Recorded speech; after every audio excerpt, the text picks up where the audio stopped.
नमस्कार। आज बात करते हैं भारत की आपराधिक न्याय प्रणाली में हुए एक बहुत बड़े बदलाव की। एक ऐसा कानून जो पिछले 50 सालों से हमारी न्याय व्यवस्था की रीढ़ था, उसे पूरी तरह से बदल दिया गया है। तो आज हम इसी बदलाव को समझने की कोशिश करेंगे, जिसका नाम है भारतीय नागरिक सुरक्षा संहिता यानी BNSS। तो सवाल यही उठता है ना, कि आखिर भारत की न्याय व्यवस्था के इतने पुराने और इतने अहम स्तंभ को पूरी तरह से बदलने की जरूरत पड़ ही क्यों गई? आखिर पुराने कानून में ऐसी क्या दिक्कतें थी? चलिए इसका जवाब ढूंढते हैं। तो सबसे पहले ये समझते हैं कि बदला क्या है और उसकी जगह क्या आया है। एक तरफ था हमारा पुराना जाना पहचाना कानून, दंड प्रक्रिया संहिता, जिसे हम सब CRPC 1973 के नाम से जानते थे। और अब इसका नया अध्याय है भारतीय नागरिक सुरक्षा संहिता यानी BNS 2023, जिसने आधिकारिक तौर पर इसकी जगह ले ली है। तो ये CRPC आखिर था क्या? देखिए, इसे ऐसे समझिए कि ये पूरी क्रिमिनल जस्टिस सिस्टम की एक रूल बुक थी। मतलब कोई अपराध होने पर उसकी जांच कैसे होगी, गिरफ्तारी के नियम क्या होंगे, अदालत में मुकदमा कैसे चलेगा और अपील की प्रक्रिया क्या होगी, ये सब कुछ इसी CRPC में लिखा हुआ था। तो फिर दिक्कत कहाँ थी? देखिए, CRPC की जड़ें वो थी 1834 के औपनिवेशिक काल में। वक्त के साथ ये काफी पेचीदा माना जाने लगा और इसकी वजह से न्याय मिलने में बहुत ज्यादा देरी होती थी। और सच कहें तो इसके कई नियम कायदे आज के जमाने के हिसाब से उतने प्रासंगिक भी नहीं रह गए थे। अब एक बहुत मजेदार सवाल पर आते हैं। जब कोई नया कानून आता है तो उम्मीद यही होती है कि वो चीजों को आसान करेगा। तो क्या BNSS ज्यादा सिंपल है या और ज्यादा कॉम्प्लेक्स? इसका जवाब हमें आंकड़ों में मिलेगा। पुराने CRPC यानी 1973 वाले कानून में कुल धाराएं थी 484। याद रखिएगा ये नंबर 484। और अब नई BNSS 2023 में हैं 531 धाराएं। जी हाँ, बिल्कुल सही सुना, धाराएं कम होने की जगह बढ़ गई हैं। तो क्या इसका मतलब ये हुआ कि कानून और भी ज्यादा उलझ गया है?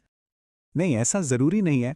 देखिए, धाराओं का बढ़ना हमेशा ये नहीं बताता कि कानून मुश्किल हो गया है। कई बार चीज़ों को ज़्यादा साफ साफ समझाने के लिए और नई आधुनिक प्रक्रियाओं को जोड़ने के लिए भी धाराएं बढ़ानी पड़ती हैं।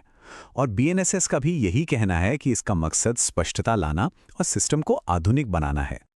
तो ठीक है, धाराएं बढ़ गईं, पर आखिर इस नए कानून का मकसद क्या है? ये किन समस्याओं का समाधान लेकर आया है? इसके 4 बड़े मकसद हैं। पहला, न्याय की प्रक्रिया को तेज करना। दूसरा, पुलिस और आम नागरिकों दोनों के लिए प्रक्रियाओं को आसान बनाना। तीसरा, आज की टेक्नोलॉजी को न्याय प्रणाली का हिस्सा बनाना। और चौथा और सबसे जरूरी, पूरे सिस्टम को पीड़ित केंद्रित यानी विक्टिम सेंट्रिक बनाना। और ये कानून बना भी बड़ी तेजी से। 11 अगस्त 2023 को ये लोकसभा में पेश हुआ और दिसंबर खत्म होते होते राष्ट्रपति की मंजूरी भी मिल गई। और 1 जुलाई 2024 से ये पूरे देश में लागू भी हो गया। एक दिलचस्प बात यह है कि यही तारीखें बाकी 2 नए आपराधिक कानूनों पर भी लागू होती हैं, तो इन्हें याद रखना भी आसान है। चलिए, अब आते हैं मुद्दे की बात पर। थ्योरी तो ठीक है, पर असल में व्यवहार में क्या नया है? BNSS कौन से बड़े बदलाव लेकर आया है? सबसे पहला और एक बहुत ही दिलचस्प बदलाव है सामुदायिक सेवा का कॉन्सेप्ट। मतलब अब छोटे मोटे अपराधों के लिए सीधे जेल नहीं भेजा जाएगा, बल्कि सजा के तौर पर अपराधी को समाज की सेवा करने का आदेश दिया जा सकता है। यह सुधारात्मक न्याय की तरफ एक बड़ा कदम है। महिलाओं की सुरक्षा को लेकर एक बहुत ही अहम और जरूरी प्रावधान जोड़ा गया है। अब किसी भी महिला को सूरज ढलने के बाद यानी शाम 6 बजे के बाद और सूरज उगने से पहले यानी सुबह 6 बजे से पहले गिरफ्तार नहीं किया जा सकता। हाँ, अगर कोई बहुत ही खास परिस्थिति है तो उसके लिए भी फर्स्ट क्लास जुडिशियल मैजिस्ट्रेट से पहले इजाजत लेनी होगी। टेक्नोलॉजी का इस्तेमाल भी अब कानूनी तौर पर जरूरी हो गया है।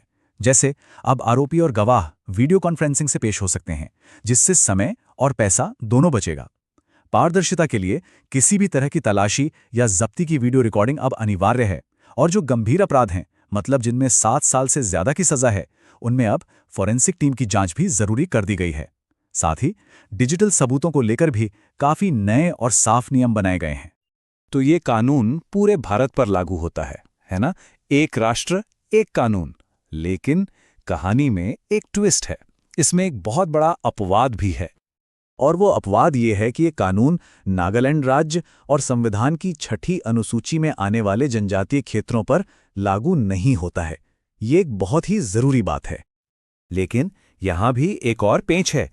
भले ही पूरा बीएनएसएस वहां लागू ना हो, इसके 3 अध्याय जो शांति, सार्वजनिक व्यवस्था और पुलिस की निवारक कार्रवाई से जुड़े हैं, वो इन इलाकों में भी लागू होंगे। मतलब ये पूरी तरह से छूट नहीं है, कुछ हिस्से फिर भी लागू होते हैं। तो इन सारे बातों को समझने के बाद हम वापस उसी बड़े सवाल पर आकर खड़े हो जाते हैं। क्या ये सुधार सच में भारतीय न्याय प्रणाली की तस्वीर बदल पाएंगे? क्या इनसे न्याय वाकई सस्ता, तेज और हर किसी की पहुंच में आ पाएगा, जैसा कि वादा किया जा रहा है? खैर, इसका जवाब तो हमें आने वाला वक्त ही देगा। लेकिन ये एक ऐसा सवाल है जिस पर हम सबको सोचने की जरूरत है।